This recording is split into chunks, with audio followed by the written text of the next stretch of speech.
Okay, I'm going to talk about DNA, genealogy, and the Family Search Library in Salt Lake City, and how they're related, and my experiences with those in particular is what I'm going to cover. DNA, we hear about it all the time. Who knows what DNA is? Deoxyribonucleic acid. You win. Very good. Deoxyribonucleic acid. It is actually two long polymers tied together in a double helix. And they're tied together with nitrogen bonds here. These are called nucleotides. And there's actually only 4 of them that can be there. They're called, they have chemical names, but we call them A, T, C, and G. And if you have an A on this side, you have to have a T on this side. If you have a C on this side, you have to have a G on this side. So that's the letters of the alphabet of DNA. And you have 6 billion of these pairs. So DNA is a big molecule. It's a big chemical, probably the biggest one that exists, and arguably the most important molecule that ever has existed. You take all these letters, the A, T, C, G, J, A, T, T, C, G, and you put a long string of those together and they make up a gene. So genes are what is the instruction manual for you. It's what makes you, you. It's what makes you tall, short, red hair, blue eyes, whatever. It's really describes physically how you are. These genes are actually arranged into chromosomes. So who knows how many chromosomes a human has? You ever hear of a company called 23andMe? They advertise all the time. So what they're talking about, you have 23 pair. So actually humans have 46 chromosomes. And this is an electron micrograph, a microscope picture of it. And they're numbered 1 through 22, and the last ones are called XY. That's the sex chromosome. But numbered 1 through 22, number 1 is not more important than number 2 or 3. It's just they're arranged in the size, and number 1 happens to be the largest one. And as I said, the first 22 are called autosomal, and they describe who you are. They describe your physical characteristics. The last 2 are the sex chromosomes, X and Y. So who here has an X chromosome? No, you all have X chromosomes. Everybody has an X chromosome. Males have an X chromosome. Females have an X chromosome. Who has a Y chromosome? All right. Only males have a Y chromosome. Females do not have a Y chromosome. In the old days, in kings in England or wherever, I think they may have executed their wives or got rid of them because their wife couldn't produce a male heir. They weren't happy about that. But actually, that's kind of a misdirected blame, because the only one that can contribute a Y chromosome is a male. And then there's another kind of DNA called mitochondrial DNA. I'm not going to talk about that. That's really the workhorse DNA. It's not located in the nucleus at all. It's actually used to turn sugar into energy, so it powers your body. Now, almost all living things have chromosomes. The only thing that doesn't are viruses. They don't. But all animals have, humans have 46, kangaroos have 16, cats 38, wheat has 42. Dogs 7 to 8, they have a lot of chromosomes. Tomatoes have 24. And E. coli, the bacteria, has 1 chromosome. Now, why is DNA valuable at all? Obviously, it runs your body, so you have to have it for that. But what information do we get out of having knowledge about DNA? Well, one thing you hear about all the time is solving crimes. If a murder is committed, they frequently go see if they can find DNA in the crime scene, on the knife or the gun or the door handle or the table or something. So DNA, we have 37 trillion cells in your body, 37 trillion. And believe it or not, you're depositing those cells all over the place. The chair, the table, the bench you're sitting in, you've deposited cells on that this morning. I mean, a lot of cells have been given up by you. And every one of them has a copy of your DNA. It's a copy that started out when you were one cell, and it's been replicated trillions and trillions of times, and you leave it everywhere. So it's good for solving crimes. Now, there was a murder in Idaho a couple of years ago. You probably heard about it, where some students were living in a house. I don't know, 5 or 6 or 7 students were living in this house. And someone came in and killed several of them. And of course, the police came in looking for DNA, and they found DNA. They went to the FBI's database of DNA samples. And of course, they didn't find it didn't find a match, because if the person who committed the crime didn't have interaction with the police before, his DNA would never have been stored there, so that there was no match. So is that the end of the line for DNA? Actually, no, it wasn't. How many of you have taken a DNA test? Lots of you, okay. You know, when you sign up and you put your DNA in the database, you agree to let them store your DNA. You do maintain privacy. You don't let them use it they don't let them give it away to someone else. And I don't think the police can take your DNA. I don't believe even with a court order they can take it. But they might. I'm not clear on exactly what the latest rules are. But when let's say you took your test with Ancestry, there's an option to upload it to a public database, a public DNA database called GEDCOM.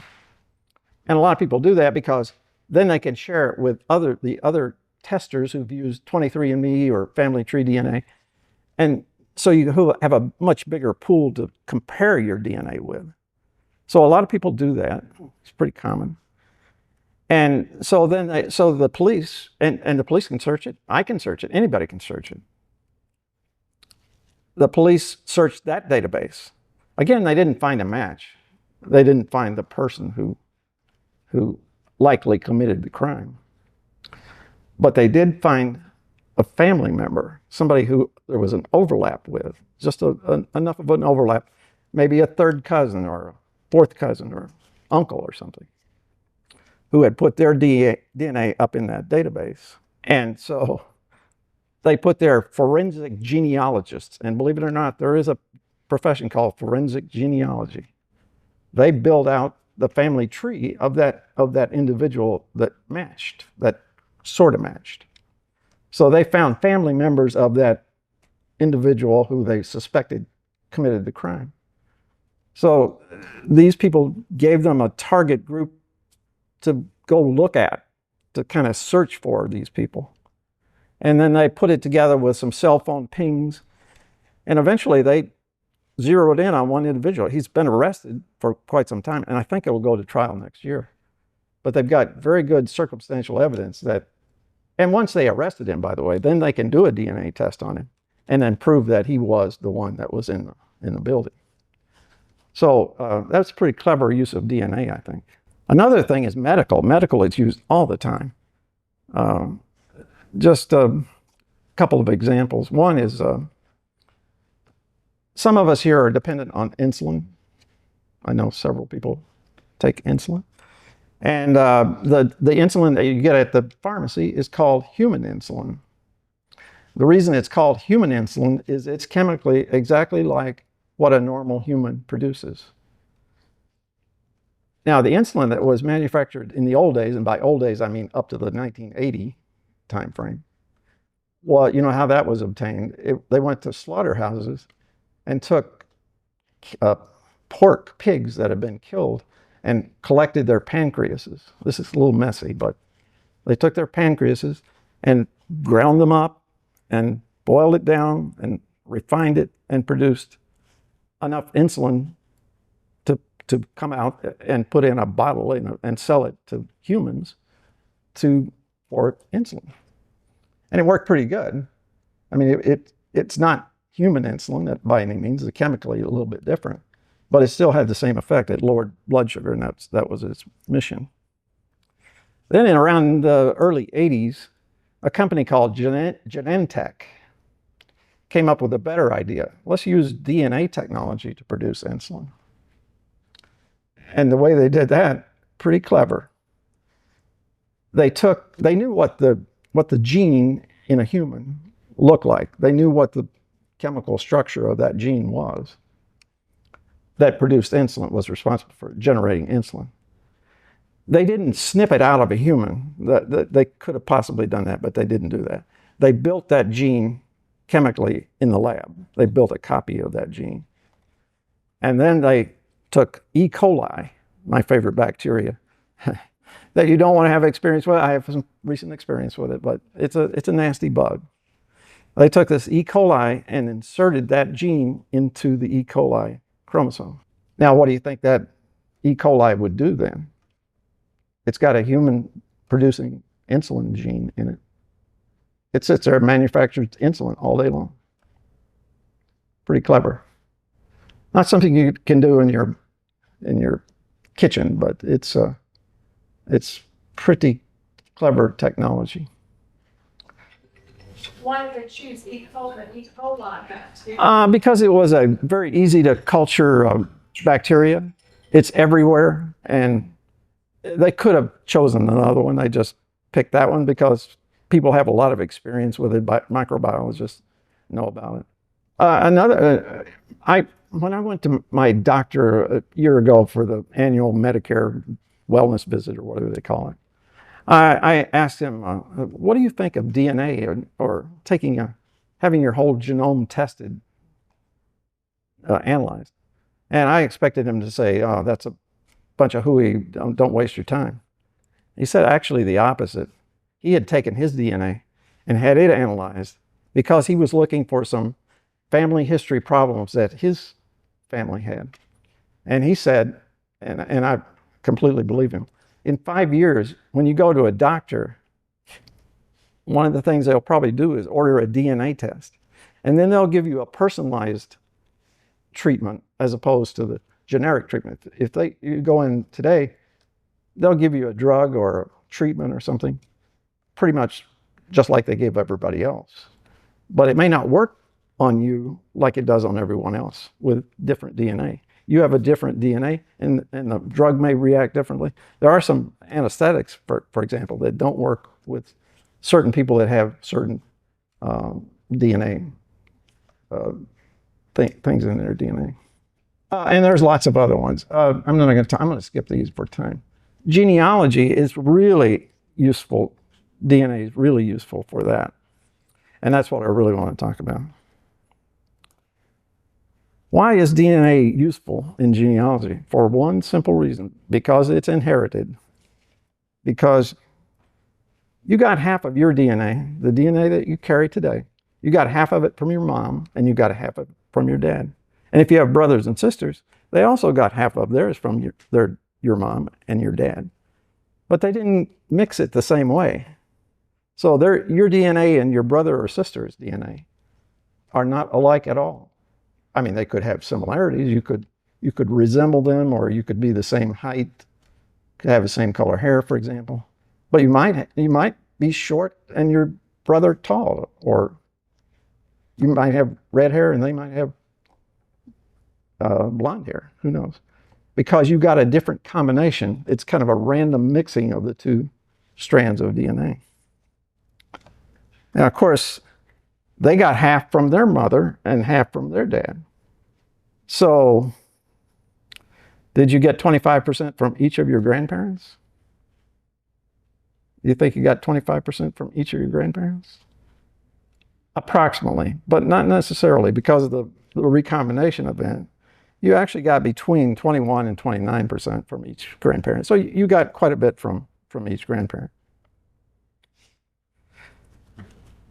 And actually, only second cousins and closer are guaranteed to share any DNA. If you're a second cousin, and you will be guaranteed to have some overlap. You'll have some of the same DNA in your body that they have. But if you're a third cousin, you might possibly have none. I mean, you probably would. Even if you're a fourth cousin, you likely would share some DNA, but not 100% sure, because of that recombination thing. Now, this is a chart that shows how the genetic relationship varies between, this is you. Of course, you have 100% of your DNA. Your parent, you share 50%. Grandparent, 25%. If you get to your third great grandparent, you only share 3.1%. Not a lot. And if you talk about your siblings, you share 50%.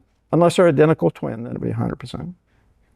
If you go out to third cousin, for example, you share less than 1% with a third cousin. Less than 1%.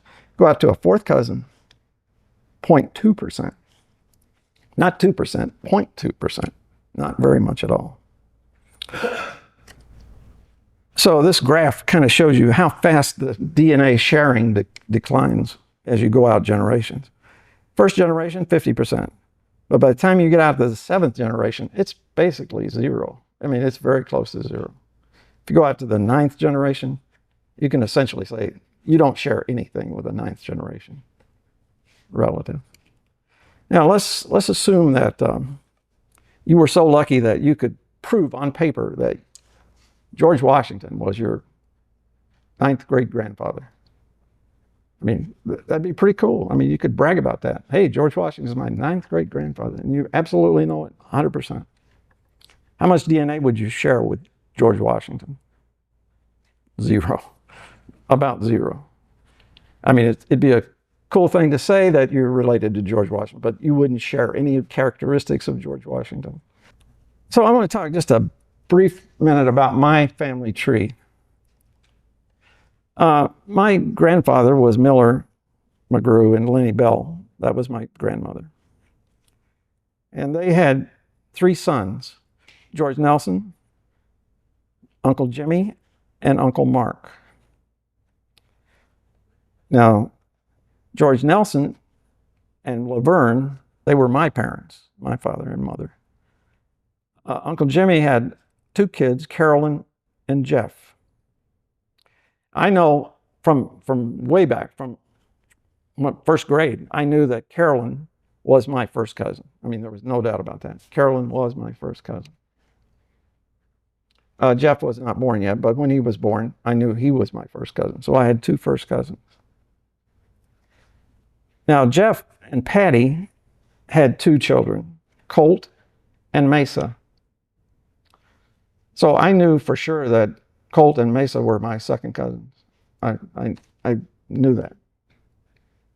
But I was 100% wrong. They are not my second cousins. Who knows what they are? First cousin once removed?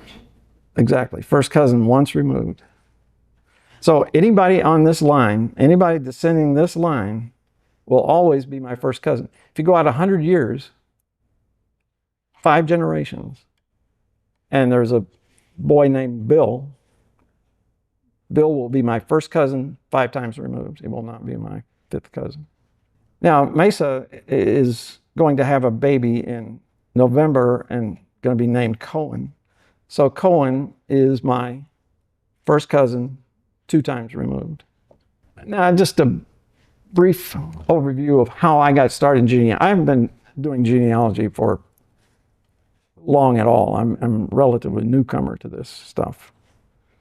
And I always had a general interest in the back of my mind, you know, I want to do that. I want to find out about that, but never pursued it, never knew how to pursue it, never had the opportunity to follow up with any of it. And then I moved back to Kentucky and started looking through some old family photos, saw pictures of my great-grandfather and great-grandmother and great-grandfather and grandmother. I'm wondering, who are these people and how did I get here? So I was coming through Smithland, saw a sign for Livingston County Historical Society, drove over to the cabin. I think it was closed that day, but I noted when it was going to be open, came back when it was open. Of course, Mary Lou was in the cabin that day. And she asked my name and told her, and she said, oh yeah, I know who you are, and I know who your relatives are, and where you come from. She knew all about me, basically. She gave me some newsletters and information, said they have routine monthly meetings. So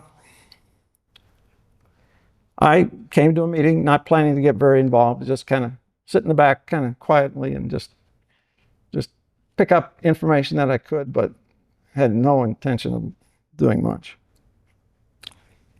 And I also saw DNA testing was offered quite easily in those days. They were advertising even on television in those days. They are today all the time, but a little bit then. So I thought, I'll take a DNA test. I know I only have 4 cousins. I know that for sure.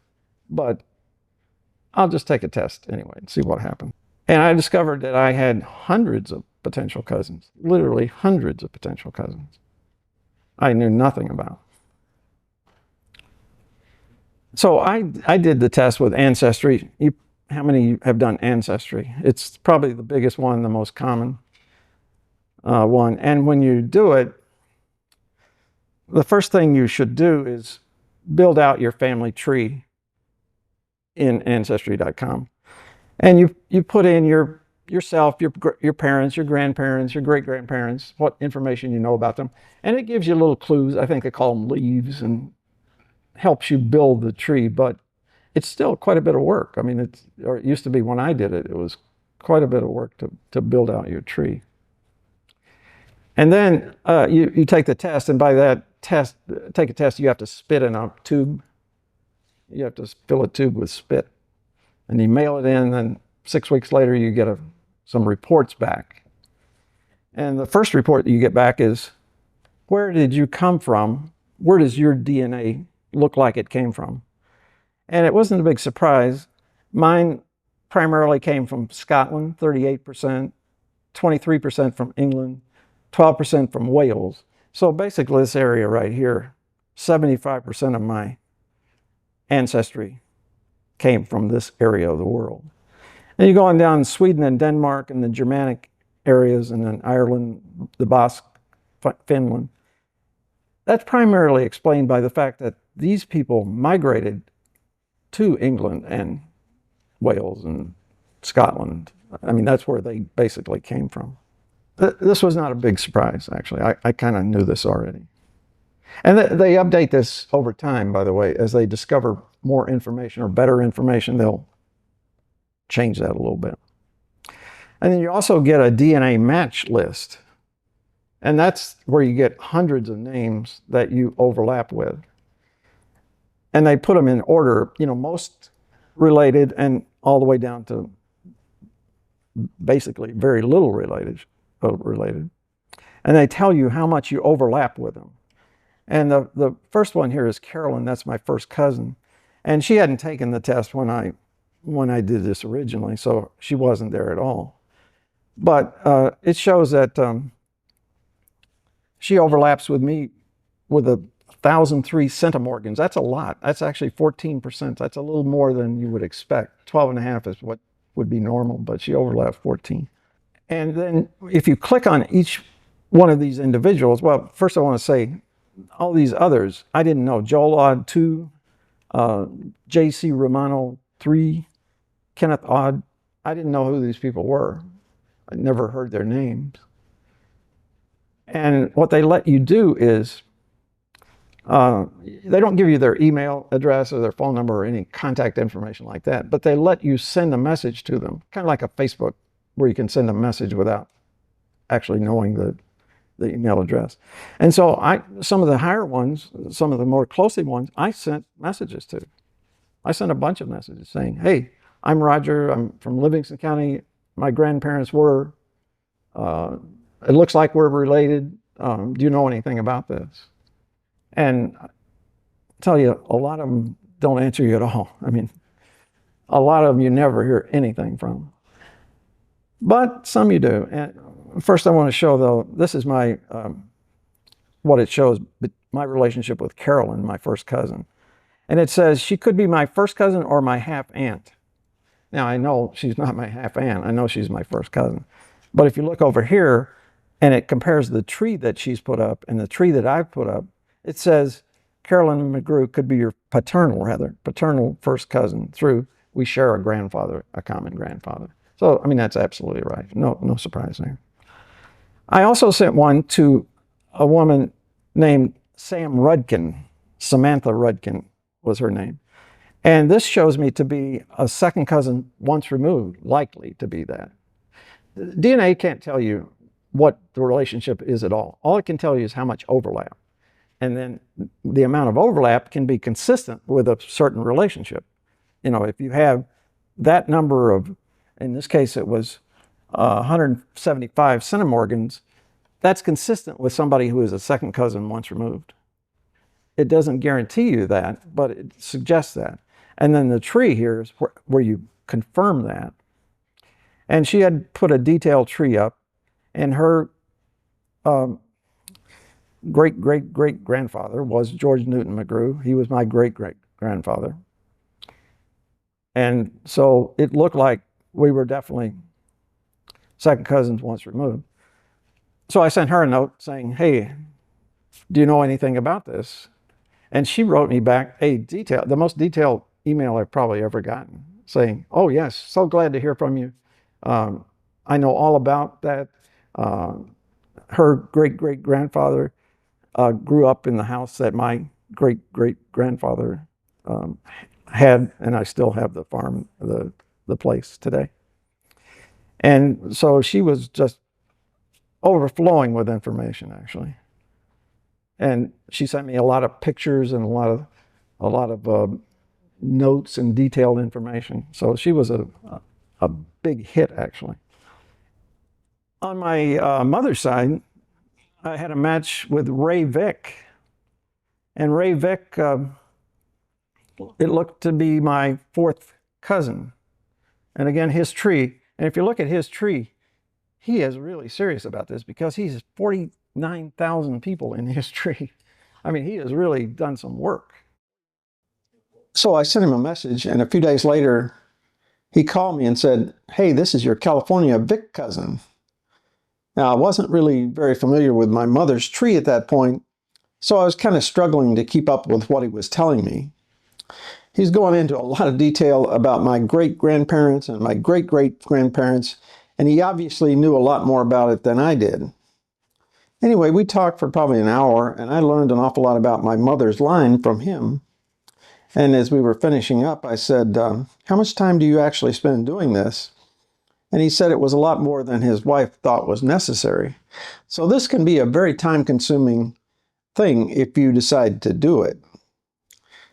Now, this is my tree in FamilySearch.org. And it's very similar to the tree you would get out of Ancestry.com. This tree is showing my Vic line on my mother's side, going back 10 generations to a man named Joseph Vick in the 1700s. We think that Joseph Vick was the first Vick to come to America, and you may say, is this really accurate? How do I know that this is correct? Well, yes, I do believe this is correct for a couple of reasons. First of all, I'm a member of a group called the Joseph Vick Family of America, and we spend an awful lot of time researching the Vick family. In fact, we published a 1,000-page book just a little over a year ago, and there's a copy of it in the cabin, by the way. The author is a certified genealogist, and he's a member of our Vick family. And he spent thousands of hours checking court records, church records, family histories, and so forth. And the book has over 10,000 footnotes documenting this family tree. And it's also confirmed with DNA. Now, you may remember that I told you just a few minutes ago that DNA was only useful for 5, 6, maybe 7 at the most generations. And here we're talking about the 10th generation, so how can that be? Well, what I was talking about before was autosomal DNA. That is the DNA that comes from both parents and is combined and changes pretty rapidly as you go down the generations. But here I'm talking about Y DNA, which is passed from father to son to grandson to great-grandson and so forth, just down the patrilineal line. And it doesn't change very much over the generations. In fact, if you took your 10th great-grandfather's Y DNA, if you could get it, and you compared it to yours as a male, you wouldn't see very much difference at all. So in the case of Joseph Vick, we know that he had 5 sons. And each of those sons, of course, got a copy of his Y DNA. But there may have been small mistakes made when he passed it to them. In other words, one of the sons might have gotten mostly an accurate copy of the Y DNA, but there was an error. A small mistake was made. And then that mistake, that difference, got passed down to all his sons and grandsons and so forth. And so if we can take all the living Vicks now, all the living male Vicks, and compare their Y DNA, they should look very, very similar. But there would be differences, and we can use those differences to associate us with which Vick family member they came from, which of the 5 sons they came from. Now, of course, this doesn't help me at all because I'm not a male descendant in the Vick line. I come from a grandmother who was a Vick, and so I don't carry a copy of the Y DNA of Joseph Vick at all. But I do have a 3rd cousin who I know is a 3rd cousin, and he is a male descendant of the Vick line, and he has done a Y DNA test, and he has been confirmed to come from Richard. So therefore, I know that since he is a member of the Richard line, and I'm a 3rd cousin to him, therefore I belong to the Richard line as well. So I know pretty well assured that this family tree is pretty accurate. Now, talking about Y DNA, however, I am going to take a Y DNA test, not to get information on the Vick line because I can't do that, but to get information on my McGrew line, my patrilineal line. There are probably apparently about 5 different McGrew clans that were in the United States from Europe over several decades. And I'm pretty sure I come from the Robert line. That's what I believe is true. But I'm going to take the Y DNA test and join one of those surname projects in Family Tree DNA, and they can compare my DNA to other descendants' Y DNA, living McGrews, and associate me with one of those clans. It should either confirm that I'm a member of the Robert line, or maybe it can associate me with another line. Now, there are some people who get a Y DNA test, and they find that they're not a member of the line that they believed. In other words, they're not a male descendant in their family tree at all.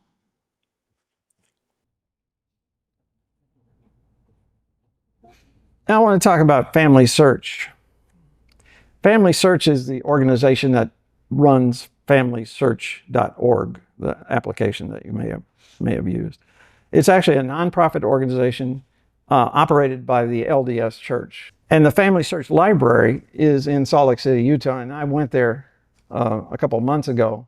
We had our annual Joseph Vick meeting there, and they let us use their facility free. In other words, they provided the audio, video, the internet, because we do it on Zoom. The entire thing was free. Now, we did our previous meeting in Williamsburg, Virginia, at a hotel on the campus of Williamsburg. And they charged us about $5,000 for that, for 3 days of work. So this is a big deal that they offer this service free to us. As I say, the website is FamilySearch.org, and you can build your tree there. You can do searches. I'm going to show you some of the things you can do. But Family Search has probably more genealogical data than anybody else in the world. This is the mecca of data. They have more than 6,300 family search centers all over the world. And I looked up, there is one in Paducah. It's located at 320 Birch Street. And I'm pretty sure that's the LDS Church. I don't know where Birch Street is. Okay. Okay. You said Birch, B-I-R-C-H? B-I-R-C-H, yeah. And The McCracken County Library is also an affiliate of theirs as well, and lots of libraries are. I saw that the Marshall County Library in Benton is also an affiliate of the Family Search. So if you go to there, they can help you with a lot of the things that I'm talking about. They'll give you personal access to this information. Some of it you can't get without actually being in Salt Lake City, because the people that provide the information have restricted it somewhat. But they will be able to get access to it. This is the picture of the building that I took. It's a large building. It's 5 or 6 floors, I think. And it's literally right across the street from the LDS temple, the original one that was built in Salt Lake City. Unfortunately, the temple has been under reconstruction for about 4 or 5 years, and it's got a couple more years, but so you can't see a thing. I mean, you can't even see it at all. The history of it is they were operating in 1894 is when they started this operation. So they've been collecting data for a long, long, long time. There's a picture of them operating in a room, just collecting information. They're kind of on the forefront of technology also. I mean, they started doing microfilming in 1938. And as I recall, in the old days, you could ask them to ship in a reel of microfilm that you were interested in. And you go to your local facility, the Family Search Center, and they'll mail it to you or mail it to them. And then you can use it there. If you've ever used a microfilm reader, though, it's difficult. I mean, I've tried, and they are not fun to deal with. But that was the way you had to do it. And you kind of had to schedule it with them, because these Family Search Centers in the Mormon Church are not open every day. I mean, you kind of have to schedule an appointment with them. And they've been in the digitization process since 1997, and they're converting everything to digital. In fact, all their microfilms, they still have a copy of the microfilms in the Family Search Library in Utah, but the multiple copies of them, they are destroying, they are recycling. But they have one archive copy that they keep in a mountain. There's a mountain near Salt Lake, and it's climate controlled, so all this material is stored in this mountain. And I've not talked to anybody who's ever had access to the mountain. It's very tightly controlled. I mean, it's high security. Now, just a summary of what they've got there in Salt Lake. They've got 2.4 million rolls of microfilm, 2.4 million. 1 million microfiche. They've got 600,000 books in their library. 17,000 maps. They've got maps everywhere. And they've got free access to all these sites like newspapers.com or Fold3, I think, is a military one. And you don't have to be a member to use them while you're in the library. Searchable names in their library is they got 13 billion names that you can search for. 13 billion. Think about that. They've got over 5 billion images that are stored in their library. These are all searchable. And I'll show you a couple of them. 585,000 books are online. As I say, they've got 6,000 Family Search Centers all over the world. They get a monthly visit of 21 million people. This is not all in Salt Lake City. This is the entire thing, but still 21 million people visit every month. In their family tree, if you're looking for people, and these all have to be deceased people. They don't have anybody living in this tree, in this family tree. 1.5 billion people. So they collect information from everywhere, legally. I mean, it's from death records and burial records and state records and U.S. government records. So if someone dies, they will have their facts loaded before you know it. Now, book scanners, the building is just full of scanners, and you can sit down and use one anytime you want. I think this one looks pretty much exactly like the one that we ordered. and we don't have it up and running yet. But the one up here is a more complicated one. And then this is just a copier. They don't charge for any of this. You just go up and use this stuff as you want. This is their scanning operation. This is their professional scanning operations. There's behind a glass wall, all these people are sitting there just scanning books day after day after day. And they're doing it precisely. I mean, they scan the entire book and then they go back and check each page to make sure it was visible and correct before they release that product. Unbelievable. They have dozens of staff these are paid employees. They're specialists in various things. I mean, they're specialists in US, or they're specialists in DNA, or they're specialists in certain type of genealogy. And then they have a lot of BYU interns there. But then they have hundreds, and I mean hundreds of volunteers who are there to help you work through anything you want to, and I'll show you some of those. They offer online genealogy consultations. So a lot of times you hit a brick wall when you're doing genealogy. You just get to a place you just don't know what to do. So you can call them, schedule a meeting. You can do this from here. And they'll schedule a meeting with an expert in that area, and you can talk to them over the phone. Now, I talked about the Family Search website. I know several of you are users of that, and if you're not, I recommend you sign up. It's completely free. Ancestry charges you, depending on the service you get, they charge you a thing, and they're always trying to get you to upgrade to the next level of service. There is no next level in this. There's just one level, and the cost is zero, always zero.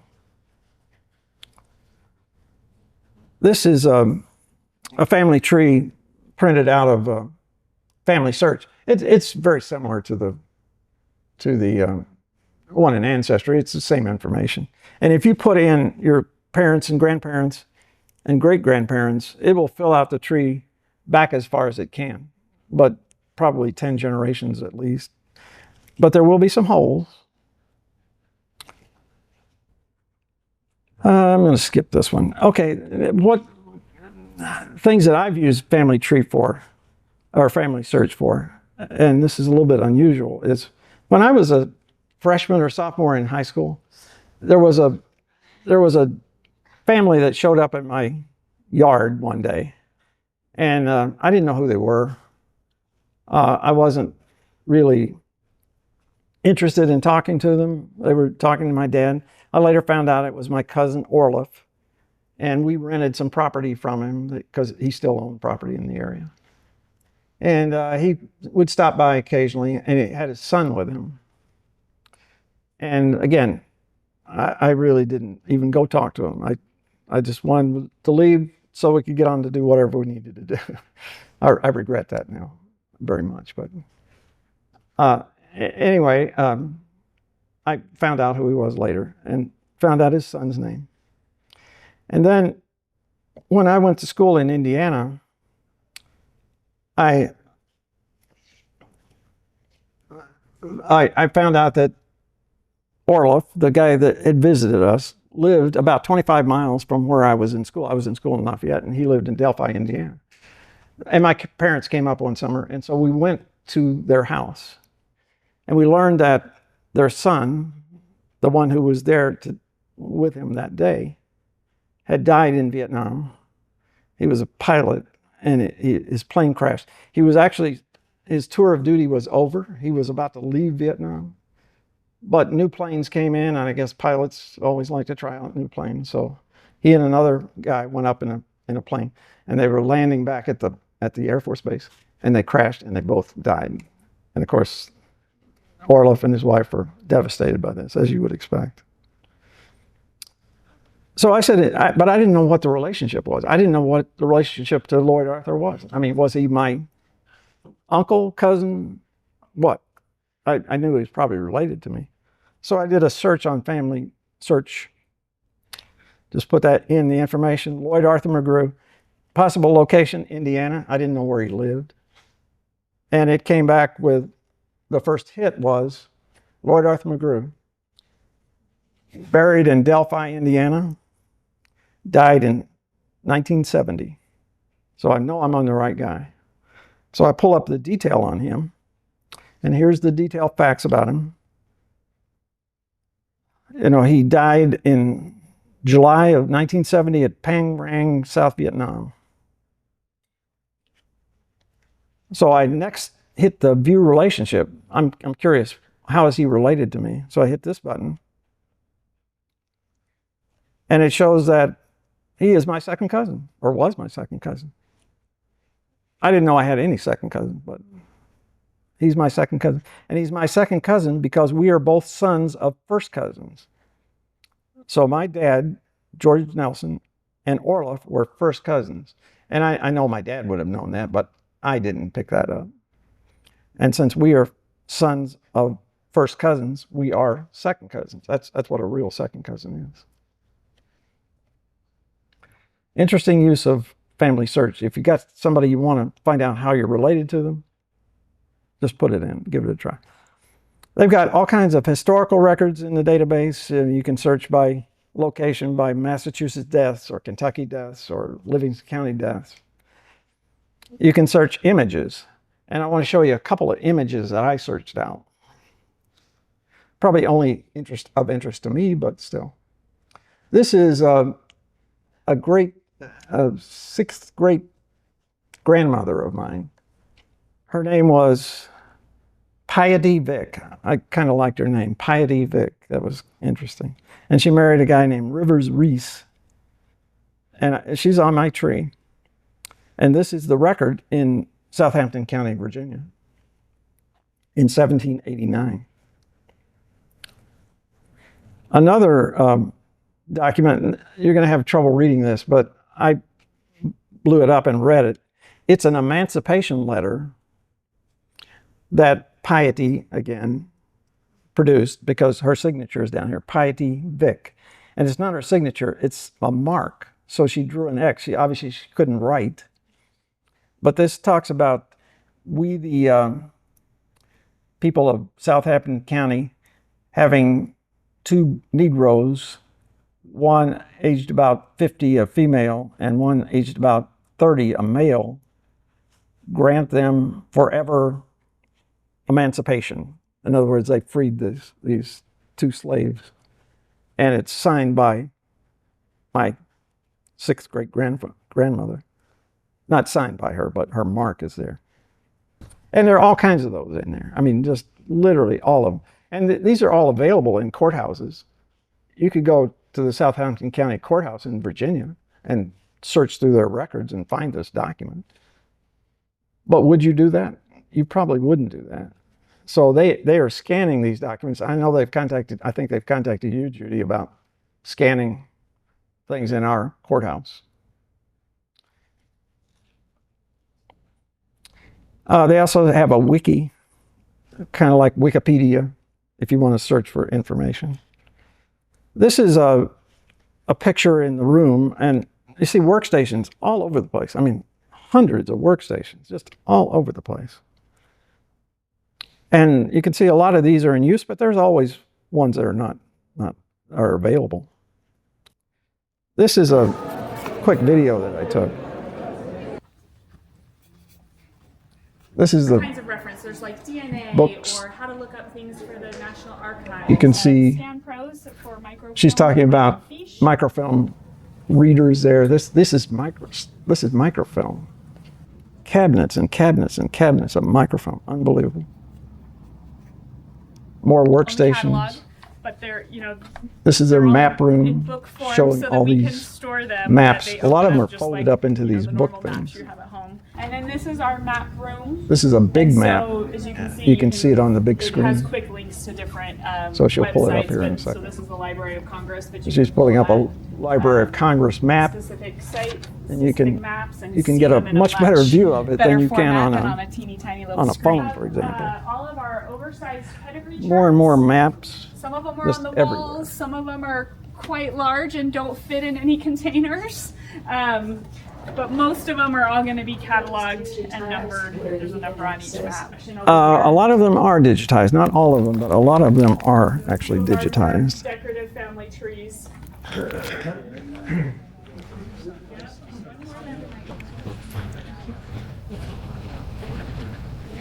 Here's our scanning operation. You see these scanners just sitting there? So you just walk up and sit down and scan. Take a book, and you can print as much as you want. In libraries, Once they get it scanned, then they go through. frequently they charge you for making copies, all the ones I've seen. But this one has a credit card reader on top of it also. But the credit card is just hanging there, so you just swipe the credit card that's hanging there. And you can make as many copies as you want. This is a green screen. We're taking a green screen photo, and then you can put whatever you want behind it. I mean, they're really set up. Okay, good, that's all we And need. there's, you can email, text, or there's a QR code you can grab. Okay, there's an application there or a feature there that you can say, who am I related to that's in the room today? You know, who am I related to that's here? And I wanted to try that. It's on a big screen television like this, a touch screen. And you just walk up to it and you say, you know, who am I related to that happens to be here today? And I was having trouble. You have to put in a QR code, and I was in a hurry. I was just on a lunch break. It didn't have very much time. And so I went over to one of their help stations, and there was a lady sitting there, and she said, oh, yeah, sure, I'll help you. And she insisted on, I just wanted her to tell me something, but she insisted, I'll go back with you and get you logged in. So she did. She came back and insisted. She stayed there until I was completely logged in. And then I looked for, who am I related to here? And it was 75 people in the building that day that I was related to. And none of them were the people that I was with there, because they all had problems with their passwords. They couldn't remember their passwords. And so it was other people that I didn't know at all. And how was it linking you all? With your family tree. Yeah, with your tree. Not DNA-wise, but with the tree. Again, it auto-populates these trees after you're planted. Yeah. You put in a right Yeah. reference, and then It auto-populates, but it can have mistakes in it. I'm not saying it's 100%, and you need to go back and verify those mistakes or check out, make sure it's accurate. But yes, it is auto-populated. So as I say, there were like 75 people in the building that day that I was related to. Shocking, actually. And this woman comes running back over to me, and she says, that's me. I said, what do you mean? And she says, my number one match was her. So I said, you know, can I take your picture? And this is how we are related, our trees, our relationship. And I said, you know, where's your family from? And she said, Virginia. So that's where our relationship goes back to, Virginia, not to a local relationship. And then our family moved from Virginia to Missouri. And a lot of people moved from Virginia to Kentucky, to Tennessee, to Missouri, Illinois, Indiana. I mean, that's where this region got populated from, in a large part. And then she said the second most related there was another guy. And she said, he works here too. He's on a different floor. Let me call him down. So I called him down and got his tree as well. So he's my seventh cousin. I thought that was interesting. As I said, this fan chart, as I've got one over here, all you have to do is just go up to them and say, I want to produce a fan chart, and they'll do it for you. As I say, they'll give you as many copies of it as you want, and for as many people as you can come up with. you said people can go to the location in Paducah and get this too.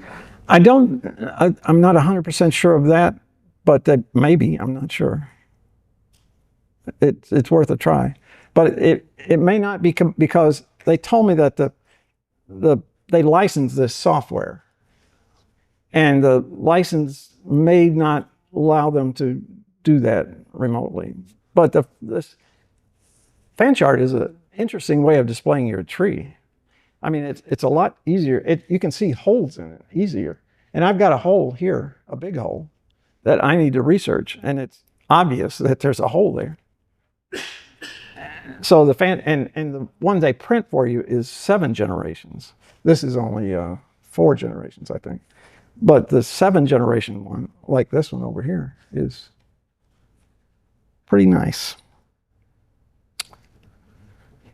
Okay, one other thing you can do that I want to show you on, this is kind of interesting, of no value whatsoever, but just kind of interesting. You can go to activities on the Family Search webpage and say famous relatives. So who am I related to that's famous or was famous? So you put that in, and it will show you people that you have, your tree overlaps with. Again, it could be mistakes, but you know, you can see here James Madison, Thomas Jefferson, John Adams, George Washington, Abraham Lincoln. And I guarantee if you do it, I guarantee you'll be related to a lot of famous people. This is not just luck. I mean, this is just, it's the way it is. That's the way genealogy works. And then you get famous or entertainers and artists. So I'm related to William Shakespeare, according to this. Marilyn Monroe. Elvis is my 8th cousin. Now, remember, 8th cousin doesn't carry any DNA with it, so there's nothing there. So if you click one of these, then it will show you how you're related. So according to this, I'm related to Diana, Princess of Wales, is my 11th cousin. How about that? Now, I know the tree is accurate up this far. I'm 100% sure of it here. I'm not sure of these, whether this is accurate or not. It may or may not be, but Diana may have been my 11th cousin. Marilyn Monroe. I hadn't heard of Marilyn Monroe. Anybody heard of Marilyn Monroe? I hadn't heard of her in years, but according to this, she's my 8th cousin, was my 8th cousin. Again, this is on the Vic line, and I know this is accurate, at least to here. I'm 100% sure that this is accurate, and I would presume that this is accurate. So these last two, I couldn't absolutely be sure of. Thomas Edison, my 9th cousin once removed. I mean, again, this is of no value to anybody, but it's just a fun thing to do. Now, I say we're all connected because, actually, Luann and I were working at the cabin one day, and it was closed. I mean, we weren't open for business at all. But a van pulled up, and the people got out, and coming up to the door, and I was going to tell them, well, we're not open, come back next week. And the guy said, hey, we just came all the way from Utah, and we're from Livingston County, and we want to look up some information. I said, well, if you came from Utah, we're open, so come on in. And I know Luann showed them the history book 1, the history book 2, some of the cemetery books, and they were having a good time, you know, looking at the information that we had. And we said, why don't you come over to the museum? We can do a quick tour over there. They didn't have a lot of time, but they said, okay, let's go over to the museum. And this is a picture of the gentleman there. He's obviously very animated. He's really explaining something. And then this is a picture of them outside the cabin. So I say, and then I thought, well, that was a nice visit. I'm glad that happened. But I went home that night, and I got a call from my cousin in California, not the other cousin I was talking about, but the one that I was in Salt Lake City with.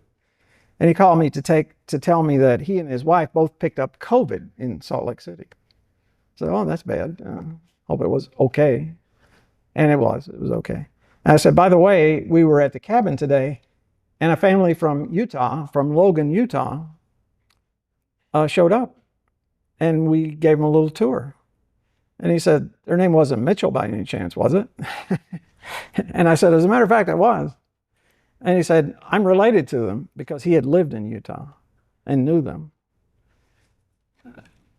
So, and he said he was related to them, and therefore I'm related to them because in the Vic line. So if somebody shows up at the cabin from out of state and there's 2 or 3 people there, chances are one of them is related to you because it is a small world. It is a very, very small world. That's all I have. Do you have any questions? Yeah. Have you gone to the Mayflower Society to link you back to see if you went to the Mayflower?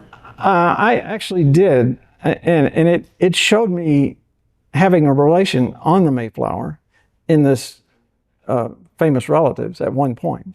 But now it has gone away. And I looked at, to join the Mayflower Society is a complicated thing. I mean, it's very costly. You have to prove your line back so far, exactly. And then you have to offer all kinds of proof. And I didn't pursue it any further, but now the entry has gone away on my famous relative site. So I guess they improved the tree connections as time goes on. They're supposed to be sending me my certificate, linking me to 2 people on the Mayflower. Oh, well, great. Oh, that is cool. That is very cool. Did you go through the validation process? Yeah, year and a half. Yeah, it's a complicated, it's very, very I looked at it and said, I probably, It depends. yeah, because you have to get official court records of these documents. I mean, you can't just have a copy that you made somewhere. It has to come from the. Adds up as you go. I absolutely know that. Yeah, well, that's great. Who are you related to on the Mayflower? Who am I related? Yes, who on the Mayflower was your ancestor? Well, it goes on the 14th generation Yeah. to link to him. The 7th generation, Fuller Brush, is one of my grandfathers, Oh. and it goes on through that. And like where you said George Washington, Yeah. we're all like back in there. So Oh, yeah. I mean, we're all related, but we don't really share any physical characteristics with those people. I mean, it's just too far back, but it is fun to say, hey, they're my 10th great grandfather or something. Webster Dictionary on the other side, things like that. Yeah, exactly.